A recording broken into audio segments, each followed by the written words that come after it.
Vamos lá, moçada? Então, letra E a gente já descarta. Letra D, incentivo ao crescimento do mercado interno e à criação de um parque manufatureiro. Então, eu posso falar que o tráfico negreiro, ou que a chegada dos africanos no território brasileiro, ela vai incentivar o crescimento do mercado interno? Não. Não é a vinda desses que faz esse mercado desenvolver. E nesse momento, a gente não tem desenvolvimento desse mercado interno. A nossa atividade ela é voltada para o mercado externo. Uma outra coisa aqui, criação de um parque manufatureiro. Eu estou falando do início do processo de colonização. Em momento algum, eu posso ter desenvolvimento manufatureiro brasileiro, até porque não era nem permitido pela coroa portuguesa o desenvolvimento de qualquer atividade que concorresse com o que era produzido na colônia, com o que era produzido na metrópole. Então, a gente não tem o desenvolvimento de um parque manufatureiro a partir do momento que a gente tem o tráfico de escravos ou a vinda de africanos para o território brasileiro. De forma alguma, eu posso citar essa questão quando eu falo de colônia, desenvolvimento de culturas no território brasileiro. Letra 6. O tráfico de negros representa... Oi. Então, quando é que surge um parque manufatureiro aqui, a indústria, né? Tá. Quando a gente fala do início das manufaturas, primeiro a gente passa a ter como permissão da coroa só o desenvolvimento de manufaturas para tecidos grossos, que são tecidos como fazer roupa para os escravos. Só quando Dona Maria I, a louca, assume o trono em Portugal, e libera ou determina um alvará, baixa um alvará, determinando a existência de manufaturas no território brasileiro. Mas aqui a gente já está num processo, o Brasil ainda é colônia, mas a gente já está caminhando para um processo de independência no território brasileiro. De fato, a nossa industrialização, ela só vai acontecer efetivamente da década de 30. Então antes disso não existia indústria no Brasil? Existia. A gente vai ter lá no segundo reinado, com Barão de Mauá, incentivo à indústria no território brasileiro, desenvolvimento da indústria no território brasileiro. Só que naquele momento não existia uma política criada pelo governo para incentivar a indústria no território brasileiro. Esse processo de indústria lá no segundo reinado, ele veio como consequência de outras questões determinadas para o período. Então, não existe uma política para isso. A primeira vez que a gente vai ter uma política destinada ao incentivo da industrialização só na década de 30, quando Getúlio Vargas assume o governo no Brasil. Antes disso, a gente tem o início de um processo de industrialização, mas muito tímido, que não tem incentivo do governo. E a gente tem lá na colônia fatura de tecidos grossos. Não pode existir um parque manufatureiro. Quando eu falo desse parque manufatureiro aqui, eu estou falando de uma grande quantidade de manufaturas. A única que existia era de tecidos grossos. Posteriormente, a gente tem a existência de outras manufaturas com alvará que libera a produção no território brasileiro. Só que essa produção também ela não vai adiante porque a gente tem uma concorrência de produtos ingleses no território brasileiro. Pode falar desse parque manufatureiro. A gente vai ter um parque industrial ou manufatureiro bem lá na frente, segundo reinado para frente. Beleza? Ok, Dani, obrigada. Nada. Letra C. A possibilidade da exportação de índios para a Europa na condição de escravos domésticos. Então, eu estou dizendo que o tráfico negreiro para o Brasil representou a possibilidade de eu pegar índio aqui no território para poder ir para a Europa como escravo. Daria aí como uma contrapartida? Vem o negro africano e vai para a Europa como escravo? Não. A gente sabe que o único incentivo que existia naquele período, quando a gente fala ficar indivíduos, tráfico humano, né? A gente fala do negro. A gente não fala que o índio, ou a gente não pode afirmar que o índio, ele era capturado aqui, levado para a Europa para servir como escravo doméstico, enquanto o africano era trazido para trabalhar na lavoura ou trabalhar na agricultura. Então, há uma afirmativa errada. Não existe essa possibilidade de pegar o índio e levar para ser como escravo doméstico na Europa. B. Prejuízos à metrópole lusitana pela não adaptação do negro ao trabalho agrícola. Duas coisas. Quando eu falo de tráfico de escravos, eu jamais posso afirmar que ele gera prejuízo para a coroa portuguesa. O tráfico é lucro para a coroa. Então, prejuízos à metrópole lusitana, porque o escravo não adaptou ao trabalho agrícola. O africano era um indivíduo que já exercia essa atividade no continente africano. Ele não tem que passar por uma fase de adaptação. Eu posso falar o seguinte: a mão de obra nativa não adaptou ao trabalho agrícola? Aí eu posso falar que sim. Não era apto daquele indivíduo, não fazia parte da dele, eu posso afirmar que não adaptou ao trabalho agrícola. Agora, afirmar que a coroa teve prejuízo, que ela trouxe o negro e esse indivíduo não adaptou ao trabalho agrícola, errado. Aqui não é uma questão de adaptação. Ele não vai aceitar a escravidão. É diferente. Agora, falar que ele não adapta é o indivíduo que já exerce aquela atividade, já faz parte da cultura, já é hábito. Ele não vai passar por um processo de adaptação a uma determinada atividade.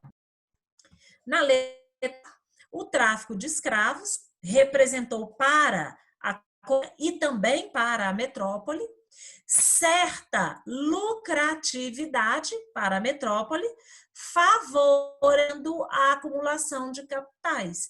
Então, a coroa portuguesa, ela lucra, ela ganha, por isso ela incentiva o tráfico de escravos. E essa aquisição de lucros, ela contribui, sim, para essa ação de capitais. Tem uma coisa aqui que a gente chama muita atenção, assim, olha, a coroa portuguesa, ela ganhou muito com a acumulação de capital, ela ganhou muito com o tráfico de escravos, ela ganhou muito, entre aspas, né, com a mineração, a gente vai ver que nem tanto, mas ela poderia ter ganho. E Portugal não se desenvolveu tanto dentro do continente europeu economicamente. Se o objetivo da prática mercantilista era a acumulação desses metais preciosos, que viriam ou do trabalho, ou da mineração, ou da lavoura de cana-de-açúcar, os portugueses não levaram a ferro e fogo essa característica da prática mercantilista. Eles ganhavam o ouro entrava no território português, mas aquele governo não conseguia manter aquela riqueza no seu território. Ele acabava perdendo essa riqueza quando dependia de atividades de outros territórios. Então, a gente acumula ouro, mas Portugal não tem manufaturas de luxo como a França tinha. Então, adquire produtos da França. Então, o ouro que eles conseguiam acumular iam para a França. Portugal mantém acordos comerciais desvantajosos com a Inglaterra, por exemplo. Então, a riqueza ou o ouro que entrava no território português, ele acabava sendo utilizado para arcar com esses acordos desvantajosos. Então, era para ter sido, é um país pequeno, era para ter sido uma das potências econômicas daquilo. Só que os portugueses não conseguiam manter o ouro que eles conseguiam através de diversas atividades. Mineração, tráfico negreiro, lavoura de cana-de-açúcar. Então, por isto, a resposta é a letra A. Beleza? Ok. Dessas aqui, mais alguma? Não? Não, né? Dani, deixa eu te falar. Você já Ah, mandou o gabarito pra gente ou ainda não? Eu não sei se eu mandei, eu vou conferir. Se eu não tiver mandado, eu mando vocês. Tá bom, Tá? Dani. Eu coloco ela no final Eu vou mandar esse aqui de novo com essas observações e aí eu ponho no final. Tá bom? Tá bom, Dani. Então vamos lá. A Yane pediu, acho que umas 4 ou 5 questões do livro de vocês. A imagem não ficou muito boa porque eu copiei e colei. Então pega o livro de vocês, que aí vocês vão acompanhando aí pelo livro, que é mais fácil. Essa questão, ela está na página 94, é a questão 5 do livro de vocês. Ô, Então Dani, lá tá faz assim. uma antes pra mim, fazendo favor. Oi? Comenta uma antes pra mim, fazendo favor, tem como? Há um de aprendizagem, postos. A2 de aprendizagem. A 2 de aprendizagem? Sim. Tá, então, uma questão aí do Mackenzie, de São Paulo. A gente tem aí uma charge. Não podemos errar novamente ou os brasileiros vão acabar falando francês. Aí, nesse tripézinho, projeto, governo geral. Ele fala assim, a gente não pode errar novo, ou os brasileiros vão acabar falando francês. Está dizendo o seguinte, cidadanias hereditárias não deram certo. Foi um erro. E se a gente não tomar uma atitude, né, se a gente não acertar, os brasileiros vão acabar falando francês. Por quê? Porque os franceses, ao longo do período, início do período colonial, principalmente, quando a gente fala das capitanias hereditárias, por diversas vezes eles vieram ao território brasileiro. Então, por isso que ele está assim, ó, eles vão falar francês, porque aí os franceses vão ocupar, vão tomar posse do território. Então, a gente tem aí uma medida administrativa para tentar evitar a presença e a permanência de outros indivíduos no nosso território. Nesse caso da charge aqui, os franceses. Então, a charge se refere. O que a charge está dizendo? Ó, uma dica aí, né, gente? Quando a gente pegar qualquer questão que tenha charge, que tenha texto, destrincha o texto, de observação nessa charge. Olha, tanto de coisa que a gente já falou dela. Olha, a gente precisa colocar o governo geral, porque aquele sistema anterior já deu certo. Ele está falando, olha, não podemos errar de novo, porque no sistema anterior a gente já errou, deu errado. E o anterior eram as capitanias. Então, vamos lá. A charge se refere. Letra A. A organização do governo geral, em 1549, dividindo o território em extensos lotes de terras, entregues, por sua vez, a nobres portugueses responsáveis pelo início efetivo da colonização do Brasil. O sistema que divide o território brasileiro em lotes de terras não é o governo geral, são as capitanias hereditárias. Quando a gente fala de governo geral, a gente está falando de uma forma de organização administrativa centralizada. Dividir é descentralizar. Então, a alternativa está errada, não é governo geral aí, são capitanias hereditárias. A data se refere ao governo geral, mas o que importa é saber que é a forma administrativa estabelecida. Eu tenho que saber o que é capitania hereditária, o que define uma capitania. São lotes extensos de terra que vão da costa, né, do litoral até a linha de Tordesilhas. São territórios que são entregues a nobres portugueses. Então, essa definição aí, ela cabe para a capitania e não para a federal. Letra B. As dificuldades encontradas pela coroa portuguesa no início da colonização do Brasil, uma vez que, em virtude, dentre outros, do fracasso das capitanias hereditárias, a colônia sofria constantes ataques de piratas europeus. O que eu posso falar disso aqui? Está certo ou está errado? É uma alternativa correta em relação à charge, por quê? As dificuldades encontradas na coroa no início da colonização, que em virtude de outros em virtude, dentre outros, do fracasso das capitanias hereditárias. Olha lá na charge, não podemos errar novamente. Quer dizer, a proposta ela fracassou. Qual que era a proposta anterior? A organização do Brasil em capitanias hereditárias. Então, até aí, beleza, certinho. Aí ele continua. A colônia sofria constantes ataques de piratas europeus. Aí eu volto lá na charge. Os brasileiros acabaram falando francês. Por quê? Porque esses indivíduos constantemente têm vindo ao território brasileiro. O brasileiro sofre constantes ataques dos franceses, que vêm em busca aí de pau-brasil para poder levar para o continente europeu. Então, a letra B, a alternativa correta. Na letra C, ao fracasso do governo geral, em virtude da corrupção existente na corte portuguesa, transferida para o Brasil, responsável pela concessão de privilégios aos piratas franceses no comércio do Brasil. É uma alternativa que ela está toda errada. Errada por quê? Ao fracasso do governo geral, em virtude da corrupção existente na portuguesa. Está falando que o governo geral foi um sistema que não deu certo por conta de uma corrupção que existia lá no território português. Transferida para o Brasil, quer dizer, esse governo geral já existiu, foi transferido para o território brasileiro, não é uma organização administrativa que existia no território português, e aí depois ele continua.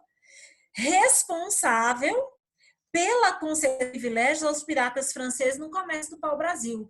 Quando que o governo português permitiu ou deu concessão aos franceses? Nunca. A concessão era dada aos portugueses, não aos franceses. E lá na charge também está escrito, olha, eles vão acabar falando isso. Eu não posso permitir que aconteça. Letra D.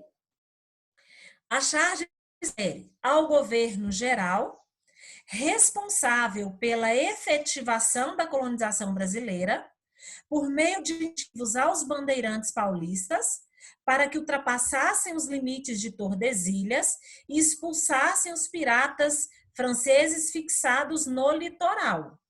É uma alternativa que está toda confusa aí. O governo geral, responsável pela efetivação da colonização, ok, foi responsável pela efetivação da nossa colonização. Aí ele continua. Por meio de incentivo aos bandeirantes paulistas, quando eu falo desse início do processo de colonização do Brasil, do estabelecimento do governo geral, eu não posso falar aqui da existência dos bandeirantes. É um grupo de indivíduos que vai surgir lá no século XVI. São eles os indivíduos responsáveis pela mineração no território brasileiro, pela descoberta da mineração no território brasileiro. Esses indivíduos são diretamente responsáveis não só pela descoberta de jazidas de ouro, mas também pelo aumento do nosso território, porque eles vão acabar ultrapassando de Tordesilhas. E aqui até fala que eles ultrapassam os limites da linha de Tordesilhas. Mas olha que interessante, ultrapassa o limite, quando eles ultrapassam em direção ao oeste. O nosso litoral está a leste da linha de Tordesilhas. Então, quando ele fala assim, ultrapassassem os limites de Tordesilhas e expulsassem os piratas franceses no litoral. Para eles ultrapassarem a linha de Tordesilhas, eles tinham que ir em direção ao oeste. E o nosso litoral está a leste. Ultrapassar para expulsar os franceses do litoral. É uma atividade que não é uma realidade que não condiz com a atividade do bandeirante. Ok? Então, aí a alternativa é a letra B. Quem me pediu? Karine. Quem? Karine. Ah, tá. Entendeu, Karine? Sim, Dani, obrigada. Nada. Então, vamos lá na questão 5. De ser uma questão muito difícil, complicada, né, da gente entender. Então, a primeira coisa que a gente vai fazer é analisar essa imagem. A Adoração dos Mares, atribuída a Vasco Fernandes Jorge Afonso, pintada na sede de Viseu, em Portugal, entre 1501 e 1505. Então, eu tenho o que aqui? A presença de portugueses, né, que são esse grupo de índios que está aqui mais à frente. Eu tenho aqui a presença de portugueses. Eu tenho aqui, em destaque, deixa eu colocar de outra cor aqui.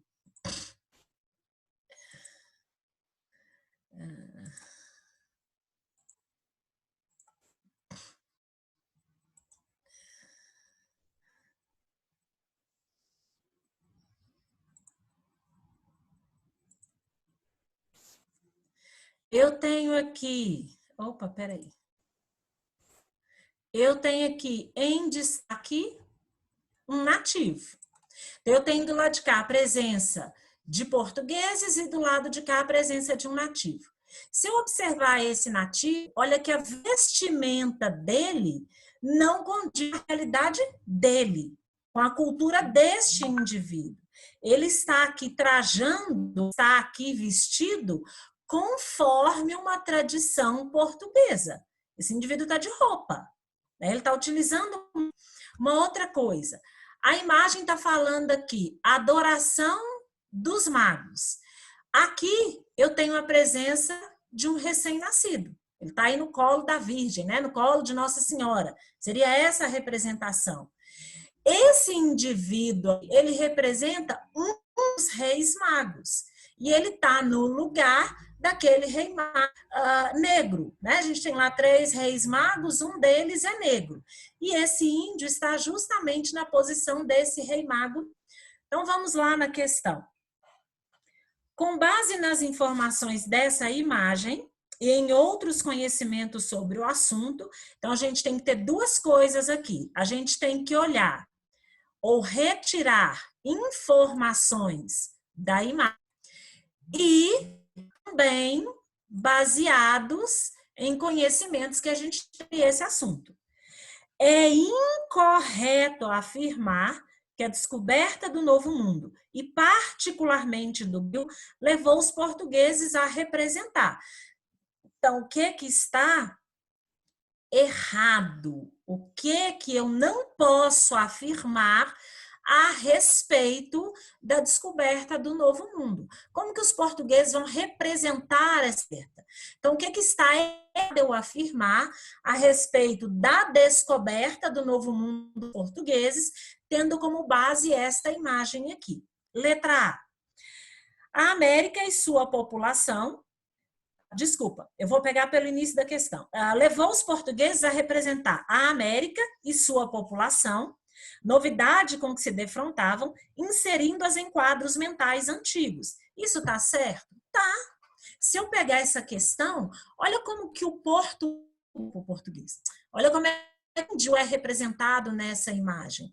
É um indivíduo que está inserido, sim, nesses quadros mentais dos portugueses. Lembrando que a gente tem em Portugal a tradição católica cristã muito forte. Então, a população nativa, ou a população do Brasil, né, do território descoberto, ela vai ser enquadrada, ela vai ser encaixada, sim, nos quadros mentais que existiam no continente europeu. Quando os portugueses vieram catequizar os nativos, catequizar esses indivíduos, inserir esses indivíduos na tradição católica cristã que existia na Europa. Então, eu posso afirmar que eles pretendiam representar a América e a população desse continente, né, da parte descoberta pelos portugueses, inserindo esses indivíduos nesses quadros mentais que existiam no continente europeu. Catequizar, converter, olha, vestir esse indivíduo, fazer com que esse indivíduo se comportasse como os europeus se comportavam. Então, essa alternativa está correta, está pedindo a errada para a gente. Tá? A correta é a letra B, eu vou pular. Letra C. Os povos da América, em conformidade com as crenças, sobretudo cristãs, em voga até então no continente europeu. Então, olha, levou portugueses a representar povos da América em conformidade com as crenças do continente europeu. Olha como que esse indivíduo está representado aqui. A gente não vê um indivíduo nu, a gente vê um indivíduo vestido. Então, ele é representado em conformidade, sim, com uma tradição que existe na Europa. Lá ninguém anda pelado, né? Lá todo mundo anda vestido, lá todo mundo anda organizadinho, né? Roupinha, limpinha e tal. Então, quando eu vejo esse indivíduo aqui vestido, posso afirmar que ele está em conformidade com aquilo que está em voga, com aquilo que existe, está em vigor no continente europeu. Na letra D, um dos reis magos, como um índio da América, fazendo substituir aquele que é usualmente representado como negro. Então, está aqui o índio, e este indivíduo está no lugar daquele que usualmente é representado como negro. Eu vejo o índio ocupando esse espaço. Voltando lá na letra B. A América, sua natureza e sua população, reconhecendo-as na sua alteridade em relação ao mundo europeu. Eu posso afirmar que a América, sua natureza e a sua população que está representada na figura do índio, há um reconhecimento por parte dos portugueses na alteridade desses indivíduos. Eu posso falar que há respeito por parte dos portugueses em relação ao continente americano, em relação à população deste continente? Não. Só de você já colocar o índio vestido, você está desrespeitando esse grupo, você está desrespeitando a população do continente americano. Olha, quando eu falei de alteridade, é daquilo que é distinto, da diferença. Então, há um respeito por a diferença? Não. Há um reconhecimento por essa diferença? Não. Não existe um reconhecimento, não existe um respeito pela diferença. Por isso que a alternativa é a letra B. Beleza? Que me pediu a questão, entendeu? Sim. Bora lá. A próxima é a questão 2 do Enem na página 95. Enem 2016. Então, a gente tem aí 2 textos. O primeiro texto, documentos do século XVI, algumas vezes se referem aos habitantes indígenas, como os Brasis, gente Brasília, ocasionalmente no século XVII, o termo brasileiro, a eles aplicado. Mas a referência ao status econômico e jurídico desses eram muito mais populares. Assim, os termos negro da terra e índios eram utilizados com mais frequência do que qualquer outro termo. Texto 2. Índio é um conceito construído no processo de conquista da América pelos europeus, interessados pela diversidade cultural, imbuídos de forte preconceito com o outro, o indivíduo de outras culturas, espanhóis, portugueses, franceses e anglo-saxões, terminaram por dominar da mesma forma povos tão díspares quanto os tupinambás e os astecas. Então, a gente tem aí 2 textos, né? 2 conjuntos de texto. O segundo aí é um verbete de um dicionário, retirado de um dicionário, né? Que vai definir o que é a palavra índio. O segundo, aliás, o primeiro, um documento do século XVI, referência à população do território brasileiro. A gente pode observar que neste primeiro texto, um documento aí do século XVI, ele trata ou ele se refere ao índio de forma pejorativa. Os Brasis, gente Brasília, negros da terra. Então, denomina ou dá nome a esses indivíduos de forma bem pejorativa. Se eu pegar o texto 2 e ler o texto 2, o que a gente percebe nesse texto? Ele vai definindo o índio, né? Um conceito construído no processo de conquista da América. Aí lá no finalzinho, o que chama a atenção da gente? Olha, ele trata espanhóis, os indivíduos, né? De outras culturas, espanhóis... Não, desculpa, peraí, vou achar aqui. Não, peraí. Fiz um trem errado aqui, peraí que eu risco.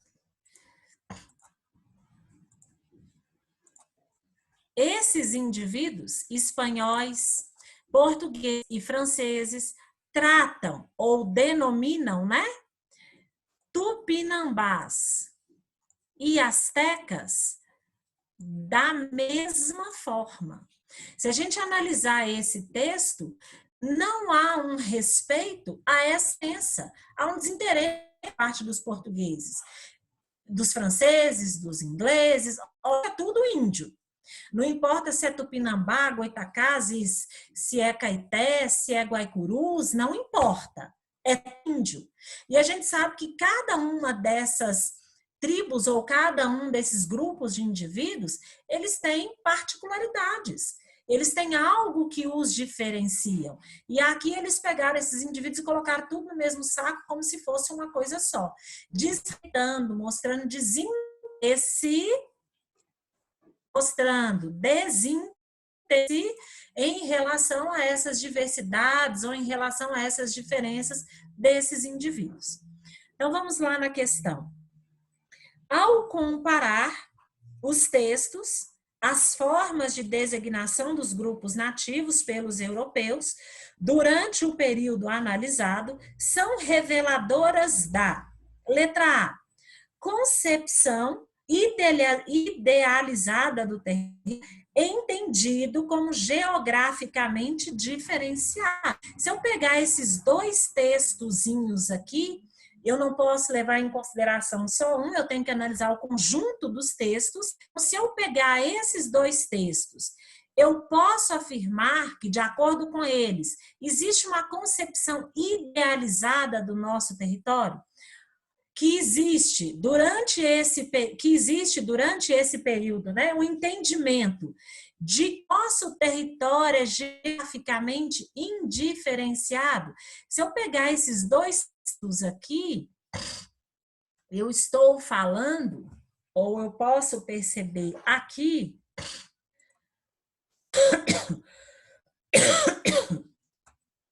peraí, gente.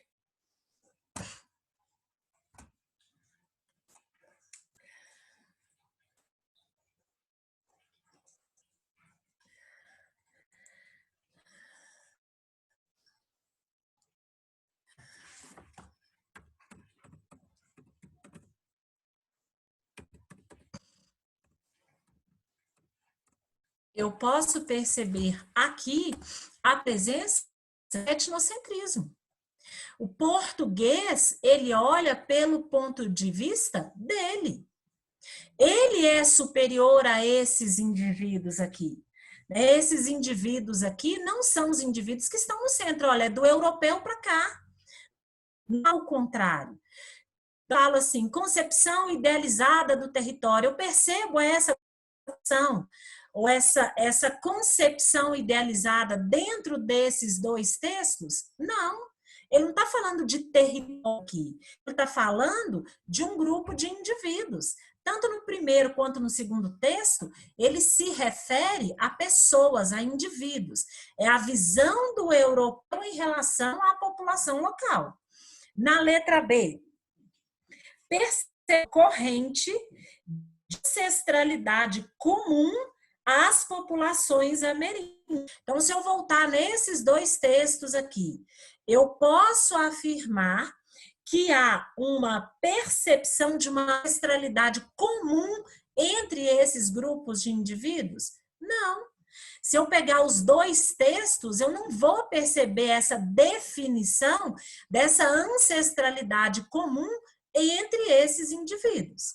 Na letra, vou pular a letra C, transposição direta das categorias originadas no imaginário medieval.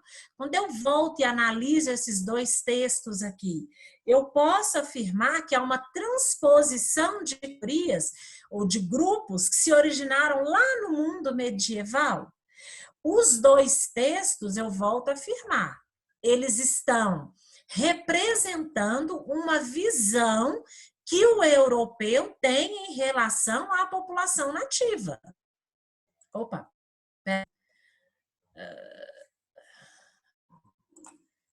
Letra E. Visão utópica configurada a partir de fantasias de riqueza.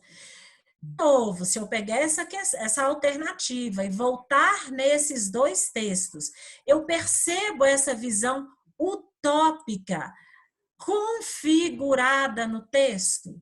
Não. Os dois textos, eu vou repetir de novo, traz a visão do europeu, seja num documento do século XVI, ou seja no dicionário, a visão que o português tem em relação à população nativa. Olha assim, compreensão etnocêntrica acerca das populações dos territórios conquistados. É a visão do português em relação à população nativa, seja no documento, seja no dicionário, ok? Sim, Dani, obrigada. Entendeu? Sim. Ô, Dani, não precisa fazer a 5, não. Eu consegui fazer. Só quero a 6. A 6? Isso.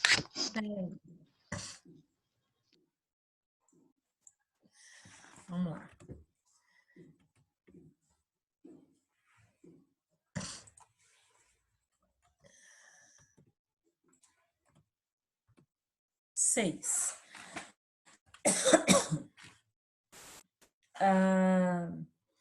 Próximo da igreja, dedicada a São Gonçalo, questão 6, meninos, lá no 96. Próximo à igreja dedicada a São Gonçalo, paramos com uma impressionante multidão que dançava ao som de suas violas. Tão logo viram o vice-rei, cercaram-no e o obrigaram a dançar e pular, exercício violento e pouco apropriado, tanto para a sorte quanto a posição que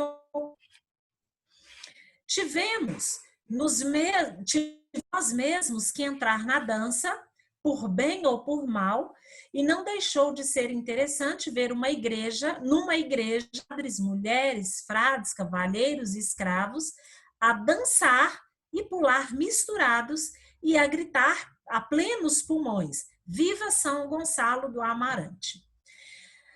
O viajante francês, ao descrever suas impressões sobre uma corrida em Salvador, em 1717, demonstra dificuldade em entendê-la, em entender essa festa, porque, como outras ações religiosas do período colonial, então vamos lá, seguia os preceitos advindos da hierarquia católica romana. Então, se eu pegar esse texto aqui, ao analisar o texto, está falando de uma festa dedicada a um santo português, está ocorrendo na colônia, a gente percebe que nessa festa, independente de quem são as pessoas, todos estão participando, todos os indivíduos compartilhando e comungando lá em homenagem a São Gonçalo do Amarante. Então, eu posso falar que essa manifestação aqui, ele quer que eu assinale a alternativa correta relacionada ao texto. Então, eu posso ver aqui, seguir os preceitos da hierarquia católica romana. Eu posso falar que esse texto ele vai seguir essa hierarquia católica. Olha, eu tenho aqui todo mundo misturado. Tá aqui padres, mulheres, frades. Então, quer dizer que não existe essa hierarquia presente aqui nessa manifestação. Na letra B, demarcava a submissão do povo à autoridade constituída. Eu posso afirmar, de acordo com a análise desse documento, que essa manifestação, ou que essa festa aqui, ela demarca a submissão do povo à autoridade instituída. Se a gente analisar principalmente esse segundo momento aqui, tivemos nós mesmos que entrar na dança por bem ou por mal, não deixou de ser interessante ver numa igreja padre, mulheres, frades, cavaleiros, escravos, a dançar e pular misturados. Então, olha, demarcar a submissão. Essa submissão ela deixa de existir aqui. Para facilitar esse entendimento, quando a gente fala que assim, olha, o viajante francês, ao descrever sozinho sobre uma festa corrida, demonstra dificuldade em entender isso aqui. Por quê? Se eu pegar a sociedade que existia naquele período, eu posso falar que no cotidiano, no dia a dia, existia essa mistura de indivíduos aqui. Ao contrário do que a gente observa aqui no texto, era uma sociedade marcada por uma hierarquia. Você tem senhores, você tem escravos, é uma sociedade escravista. Então, gera um estranhamento, porque, olha, se a nossa sociedade é uma sociedade escravista, é uma sociedade hierarquizada, como é que está todo mundo junto aqui?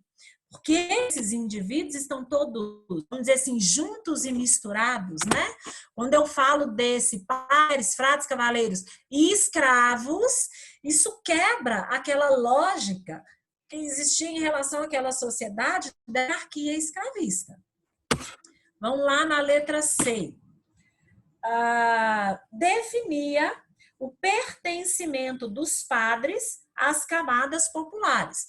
Então, se eu pegar essa afirmativa e voltar aqui neste texto, que é a visão que ele tem, a impressão que ele descreve e que não condiz com a realidade que existe. Então, ela vai definir o pertencimento dos padres às camadas populares. Eu posso voltar aqui e falar assim, olha, os padres que pertencem às camadas populares. Quando eu volto e analiso esse texto, eu não estou dizendo que ele pertence. Existe uma hierarquia que é quebrada.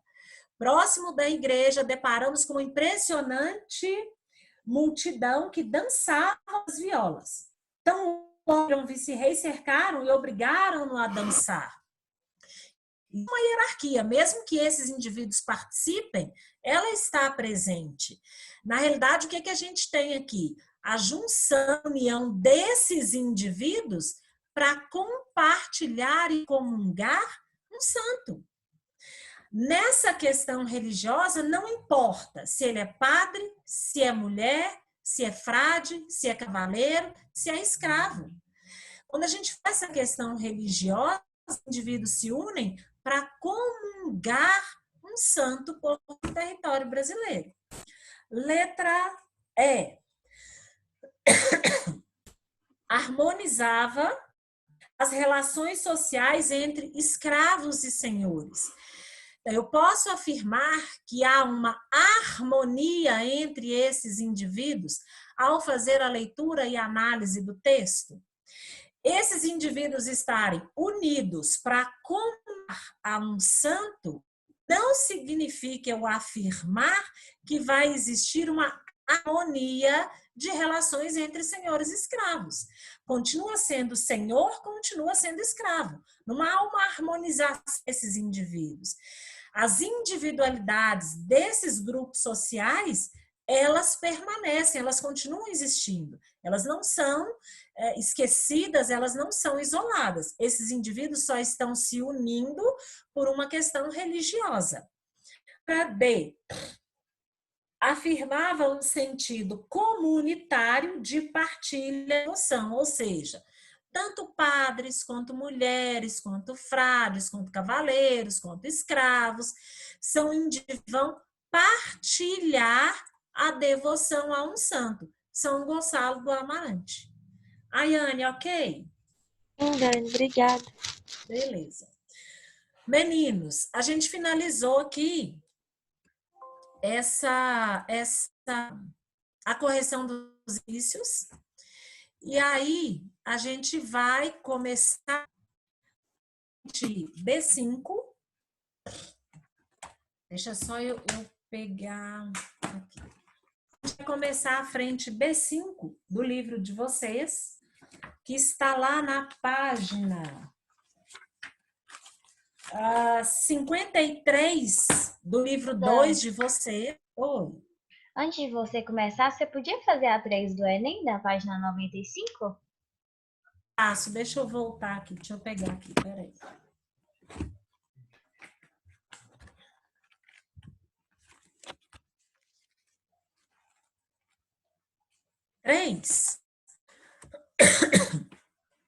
Áreas em estabelecimento, página 95, 3. Áreas em estabelecimento de atividades econômicas sempre se colocaram como grande chamariz. Foi assim no litoral nordestino, no início da colonização com o pau-brasil, o açúcar, o fumo, as produções de alimento e o comércio, o enriquecimento rápido, cebou o espírito de aventura do homem moderno. O processo descrito no texto trouxe com efeito. Então, aqui a gente tem que ver se positivo ou se negativo, né? Então, vamos lá. O texto está falando de atividades econômicas desenvolvidas no território brasileiro. E aí ele fala assim, olha, essas atividades sempre se colocaram como um grande chamariz, quer dizer, são atividades que vão trazer para o território brasileiro. Aí ele continua. Foi assim no litoral nordestino, no início da nossa colonização. Primeiro com a extração do pau-brasil, depois a cana-de-açúcar, o fumo, alimentos que eram produzidos naquela região, a atividade comercial que era intensa. Então, tudo isso serviu como um chamariz para trazer esses indivíduos para o território brasileiro. O enriquecimento rápido exacerbou o espírito de aventura. Então, olha, se é uma atividade que eu vou posso me enriquecer com facilidade, então eu vou para aquela região, eu vou ocupar aquela região. Então, o processo descrito no texto, quer dizer, o desenvolvimento dessas atividades que servem como chamariz, trouxe como efeito. Qual é a frente dessa daí? É a frente B4. B4? Tá. Página 95, questão 3.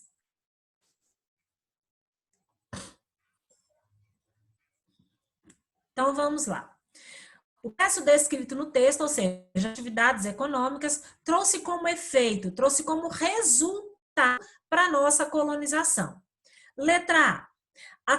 Acumulação de capitais na colônia, propiciando a ação de um ambiente intelectual efervescente. Por que esta alternativa está errada? Apesar da atividade econômica ser desenvolvida na colônia, a acumulação de capitais não é para a colônia. A acumulação de capitais é metrópole. A serve como um meio para essa acumulação de capitais na metrópole. Então, são desenvolvidas atividades aqui. Essas atividades são sobretaxadas ou são cobradas. Lembrem-se que a colônia serve para poder atender às necessidades mercantilistas da metrópole. Então, ela vai gerar acumulação de capitais para a metrópole. Obrigada, Caleb. Muito obrigada. Ela vai gerar a acumulação de capitais para a metrópole. Então, essa é a primeira parte que está errada na alternativa. Segunda questão que está errada nesta alternativa. Propiciando a criação de um ambiente intelectual efervescente. A atividade ou a educação, ela era proibida na colônia. A gente não tem o estabelecimento de unidades na colônia. As universidades, elas estão presentes no continente europeu. As universidades estão lá, as universidades estão na França. Então, aqueles indivíduos que já residiam aqui, ou quem tivesse filho aqui, que quisesse que o filho vivesse um ambiente intelectual efervescente, ele tinha que ir para a Europa. Na colônia, é proibido a instalação de escolas ou a instalação de universidades. Durante o período colonial, a gente está falando do início do processo de colonização, na frente, a gente tem a educação mantida pelos jesuítas. Mesmo que exista essa educação mantida pelos jesuítas, a gente não tem aqui uma educação a nível. As universidades estão todas no continente europeu. Então, não existe esse ambiente intelectual efervescente na colônia. Letra B. Surgimento de grandes cidades coloniais voltadas para o comércio com a grande concentração monetária. Por que que a alternativa está errada? Eu não posso falar do surgimento de grandes cidades coloniais nesse período. Lembrando que essas atividades citadas no texto, pau-brasil, cana-de-açúcar, fumo, alimentos, são atividades que estão presentes no litoral e que são ligadas ao desenvolvimento rural. A gente tem a predominância de um mundo rural e não de um mundo urbano no período colonial nesse momento. Esse mundo urbano, ou desenvolvimento das cidades, só vai vir na fase da mineração, na descoberta da mineração. Aí a gente tem a construção de cidades coloniais, vilas, cidades, aí a gente passa a ter uma atividade econômica para o mundo urbano. Atividades citadas no texto são atividades características de um mundo rural. Então, a alternativa B a gente descarta. Eu vou letra C, tá? Letra D. Favorecimento dos naturais da colônia na concessão de títulos de nobreza e fidalguia pela monarquia. Quando eu falo de naturais da colônia, eu estou dizendo dos nativos. Estou dizendo daquele indivíduo que nasceu, o português que veio e nasceu na colônia. Quando eu falo favorecimento dos naturais da colônia, é do nativo, é do índio. Em que momento esse nativo índio recebe um título de nobreza e de fidalguia da monarquia? Quem vai receber esses títulos é a nobreza portuguesa, é oferecida aos portugueses. Um título de nobreza, um título de fidalguia. Você não vai ver um índio recebendo um título de nobreza. Então, a gente descarta a letra D. Letra E. Construção de relações de trabalho menos desiguais que as da metrópole inspiradas pelo empreendedorismo. A gente não tem relações de trabalho menos desiguais, muito pelo contrário, elas são muito mais desiguais do que aquelas que existem no continente europeu. Lembrando que na nossa sociedade ela é estruturada as relações escravistas de produção. Não existe escravo em Portugal. Então, se eu comparar as relações de trabalho que existem em Portugal e as relações de trabalho que existem na Índia, o que é menos ou o que é mais desigual?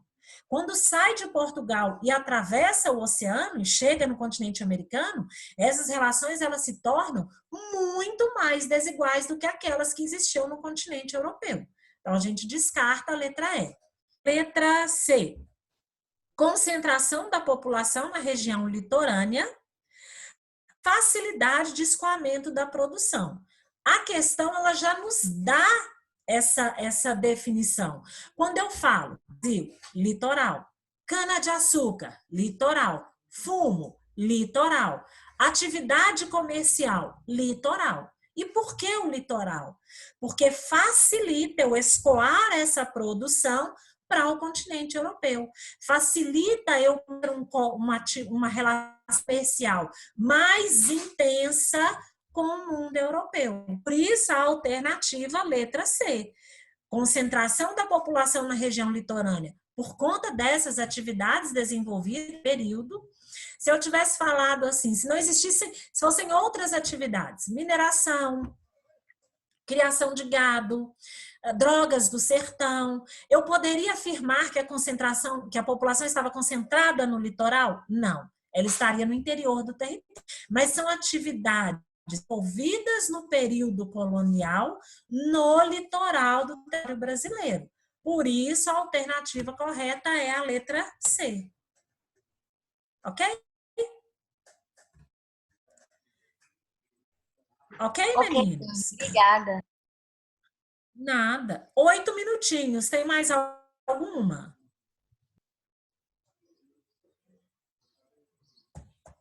Não?